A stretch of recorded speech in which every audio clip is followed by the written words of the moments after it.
ભારતીય જનતા પાર્ટીના પ્રદેશ અધ્યક્ષ સી.આર. પાટીલ પહોંચ્યા સદભાવના હોસ્પિટલ મહુવા. ડોક્ટર કનુભાઈ કળસરિયાની લીધી મુલાકાત તો બંધ બારણે મીટિંગ પણ યોજી. શું કનુભાઈ કળસરિયા ખરેખર ભાજપમાં જોડાશે કે પછી આ મુલાકાત ઔપચારિક હતી? આ રાજકારણ છે ભાઈ. હા, નાની વચ્ચેથી પણ રસ્તો નીકળે છે. ડોક્ટર કનુભાઈ કળસરિયા કહેતા હતા કે હું ભારતીય જનતા પાર્ટીમાં નહીં જોડાઉં, પણ આજે સી.આર. પાટીલ સાથેની ડોક્ટર કનુભાઈ કળસરિયાની મુલાકાતને લઈ ડોક્ટર કનુભાઈ કળસરિયા ભાજપામાં જોડાય તેવા એંધાણ વર્તાયા છે. ભાજપાના પ્રદેશ અધ્યક્ષ સી.આર. પાટીલે લીધી ડોક્ટર કનુભાઈ કળસરિયાની મુલાકાત.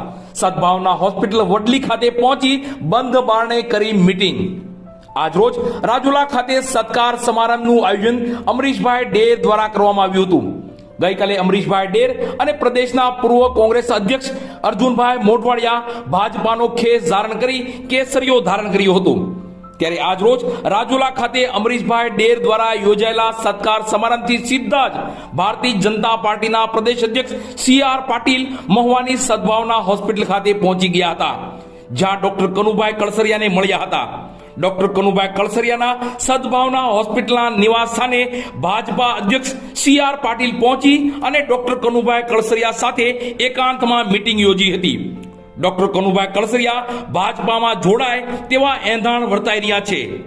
જોઈએ આગલા દિવસોમાં શું થાય છે. આ તો રાજકારણ છે ભાઈ.